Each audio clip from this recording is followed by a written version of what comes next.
vamos a aprender hoy cómo precisamente de nuestros labios puede salir vida o puede salir muerte. Y no lo estamos hablando en términos místicos, porque a veces se dice que nuestra palabra ata o desata, porque como que nuestras palabras fueran mágicas. Eso es una mala acepción de esos versículos que hablan de cómo atar y desatar. No es que nuestras palabras ni tienen magia, ni son órdenes que le doy a Dios, sino vamos a ver cómo a través de nuestras palabras nosotros podemos llevar a personas a la prosperidad o llevarlas a la muerte.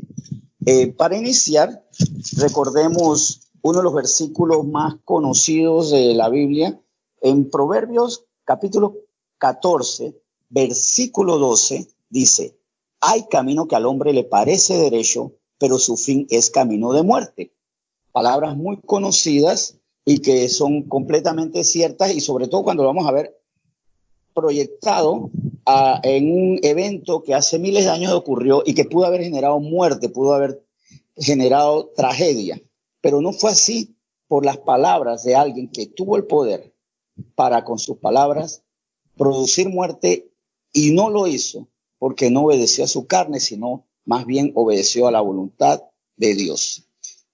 En Génesis 45 vamos a leer desde el versículo 17. La lección de hoy son 4 versículos básicos que nos llevan a entender cómo un hombre con poder, con potestad para decidir sobre vidas, y que de hecho se le dio esa potestad para decidir sobre la economía de una nación y sobre la economía de todas las otras que estaban alrededor, y lo hizo conforme a la voluntad de Dios, ¿cómo pudo haber generado muerte por medio del resentimiento o la venganza? Estamos hablando de José, hijo de Jacob. José, hijo de Jacob, como sabemos, él quedó en Egipto por condiciones infames. Fue por la maldad de sus hermanos que fingieron su muerte, produciendo, por supuesto, no solo el dolor y el desamparo de José, sino que es terrible, el dolor que no se puede calcular, un dolor inmenso en padre y madre. Sabemos que para un padre y una madre es peor perder la vida de un hijo que su propia vida. De hecho, hay una historia de un rey que una vez quería conocer el secreto de la felicidad, y este rey llama al hombre más sabio de su nación y le dice: yo te daré lo que tú quieras si tú me muestras el secreto de la felicidad.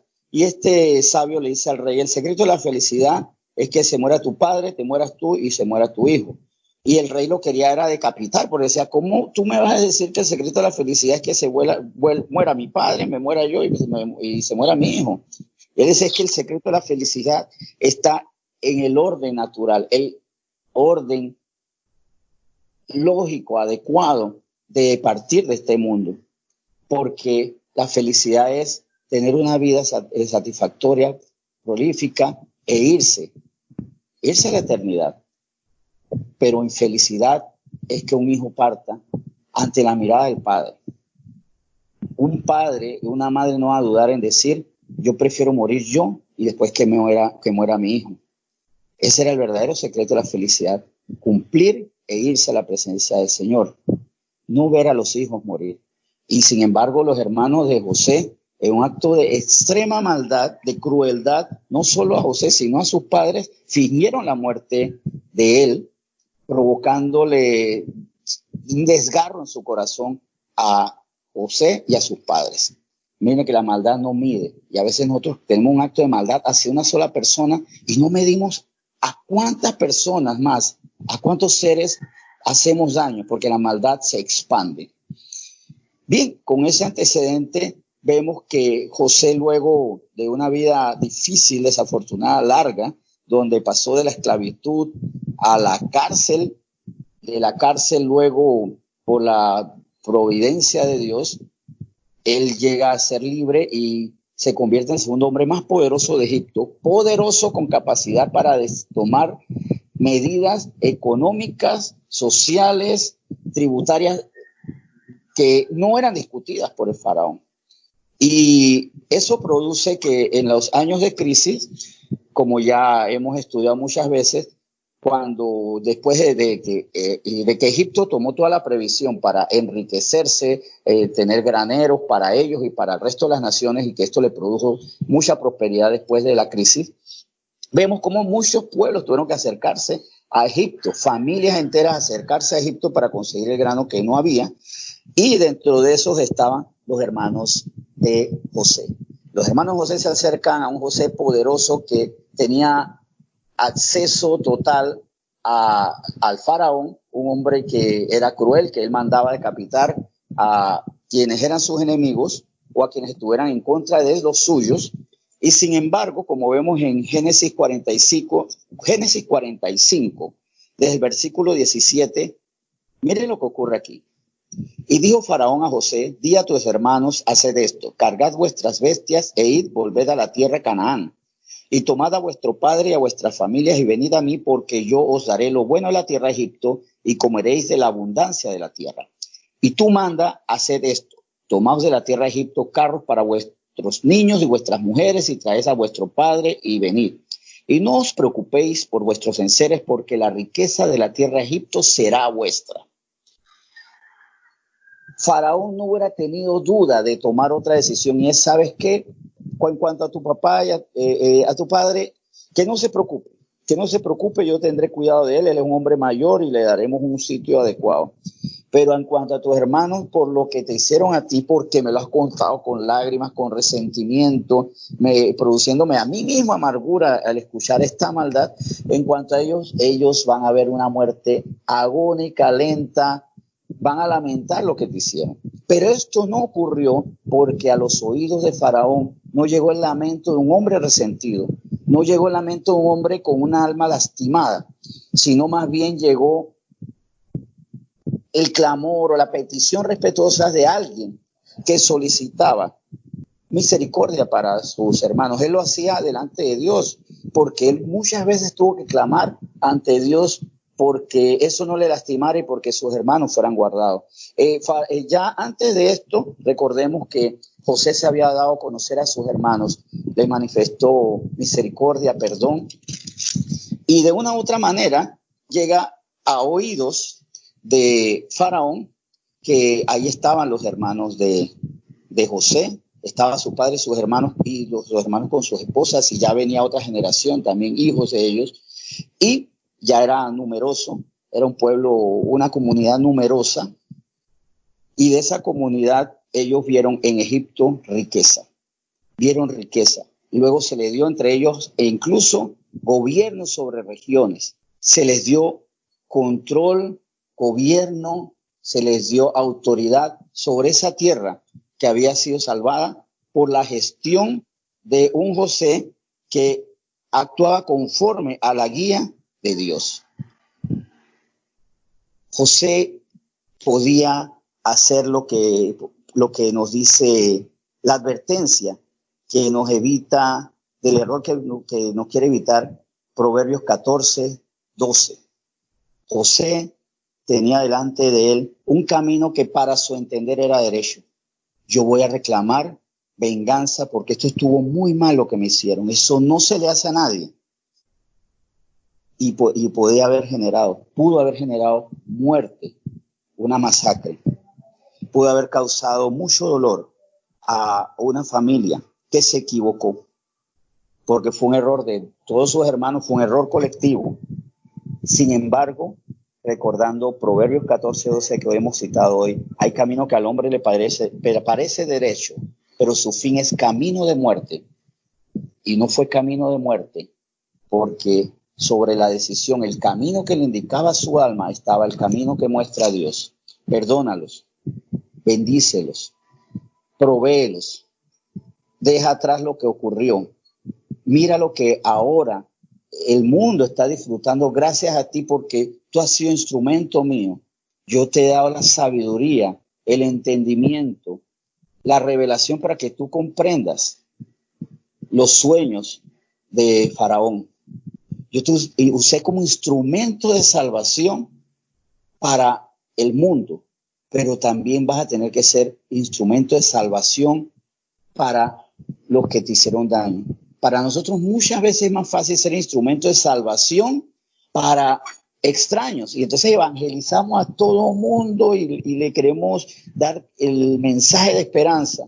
Pero todavía en nosotros hay cuentas pendientes con nuestra familia o con nuestros amigos.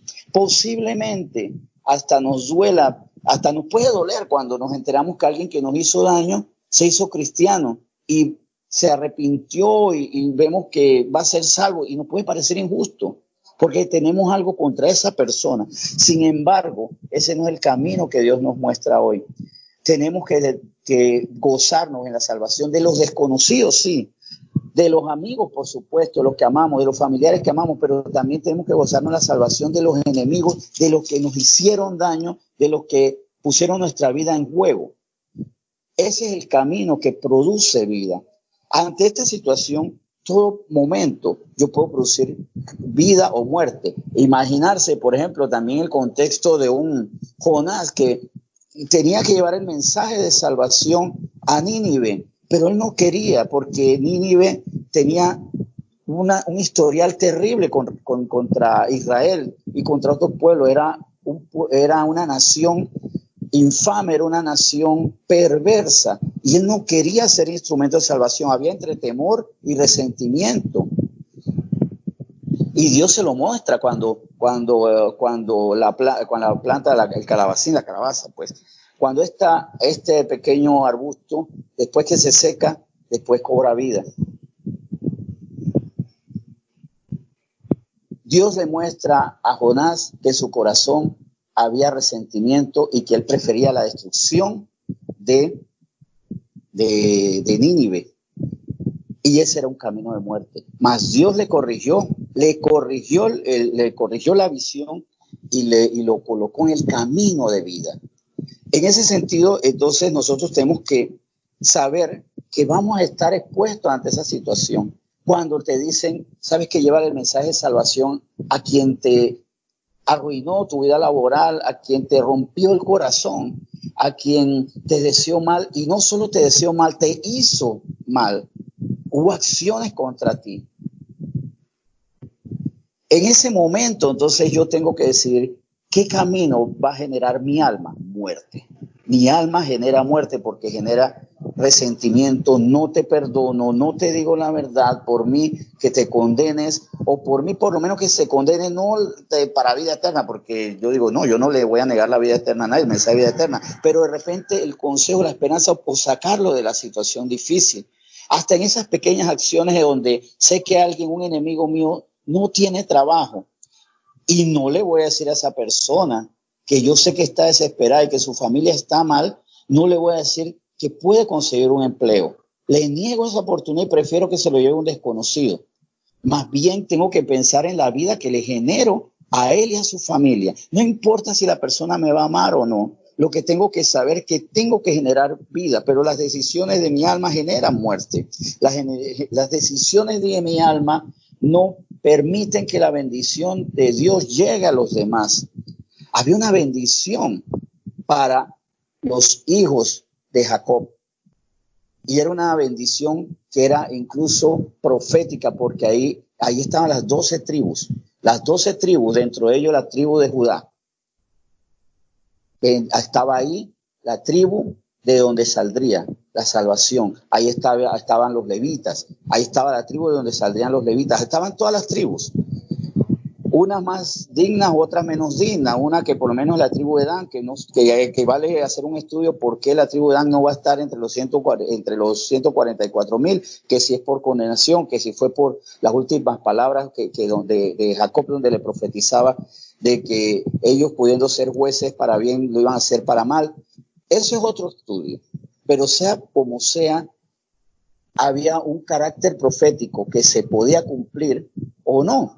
Claro que el Señor lo iba a cumplir de alguna manera, pero José podía ser estorbo para ese plan profético, y no lo fue porque él no respondió a las necesidades de su alma, lo que su alma le decía que era camino de muerte, que se pierda, que se dañe. Lo que Dios quiere hacer es bendecir. Más bien, el camino de vida está en el Espíritu. Ante toda situación, mi carne va a decir, ¿sabes qué? Déjalos atrás, que se pierdan, que les vaya mal, que no tengan el trabajo, porque son tus enemigos.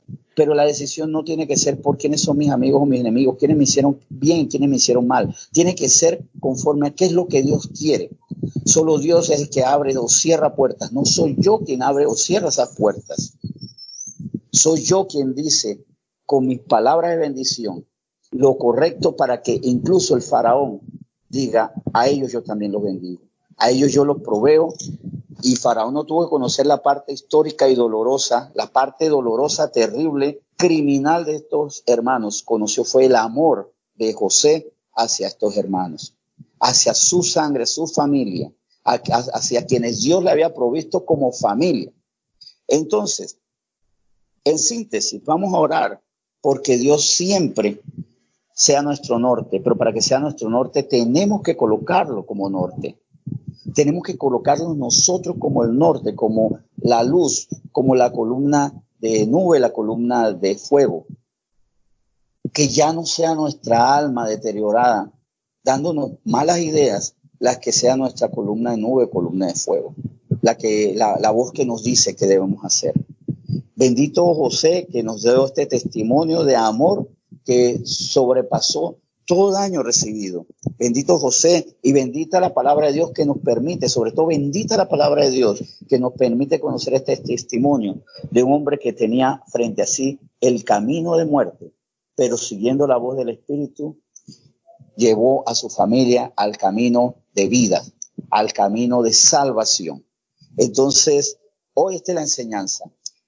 Esta es la enseñanza. ¿Qué camino estoy determinando con mis palabras? Porque recuerden que había comenzado por decir esto. Eso fue el inicio del tema. Nuestras palabras determinan vida o muerte. No porque nuestras palabras son místicas, son un abracadabra que tiene que hacerse lo que yo digo, sino vemos de otra aplicación, una aplicación de verdad que nos lleva a vida eterna. ¿Por qué? ¿Por qué?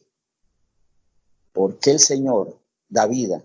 Porque damos las palabras suyas de arrepentimiento, de nueva vida, de confiar en que nuestros pecados son perdonados y que por su sangre somos limpios, para que ya ahora vivamos para Él, agradecidos y felices porque Él nos salvó. Vamos a orar para que nuestra alma no tenga tanto poder, porque la hemos empoderado, le hemos dado demasiada palestra. Nuestra alma todo el día tiene palestra. Todo el día tiene el podio, todo el día tiene el micrófono abierto para hablar, a veces hasta muchas sandeces, mucha carnalidad.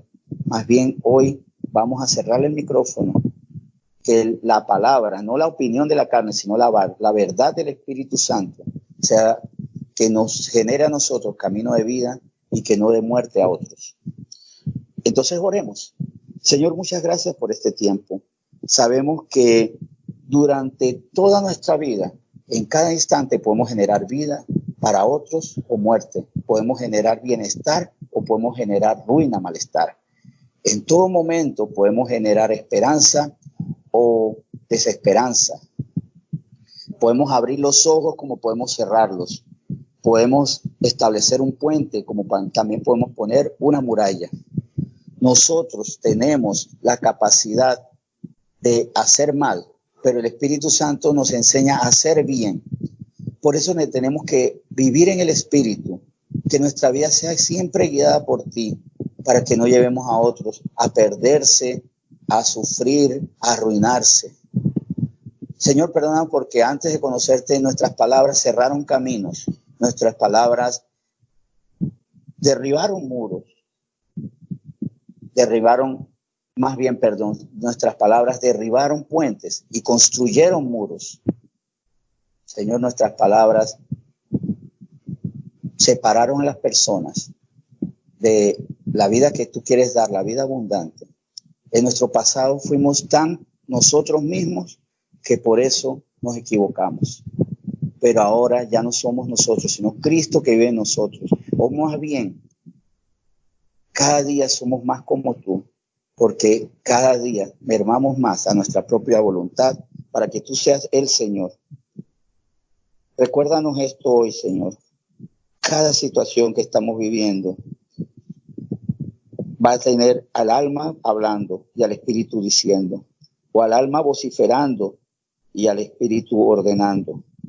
¿A quién le voy a hacer caso hoy? Que como José, Señor, nuestras palabras sean de misericordia, perdón, de esperanza, para que habiten en la tierra que tú das, y en el cielo, en la ciudadanía esa que tenemos en el cielo, esperándonos, las moradas del Señor, que Él mismo está construyendo, que Jesús dijo que al cielo estaba yendo para construir moradas para nosotros. Y ahí los llevaremos, Señor, conforme a tu espíritu, a lo que tú dices, ya no más en la carne, Señor. Ya no seremos portadores de caminos, de palabras que hacen caminos que parecen derechos, pero que son al final caminos de muerte. Y lo hemos hecho porque hemos creído que eso es verdad, que los caminos de muerte son verdad, los caminos de nuestra alma. Bendito eres tú, Señor, y te seguimos bendiciendo hoy y a través de nuestra vida, de nuestro actuar, en nombre de Jesús. Amén.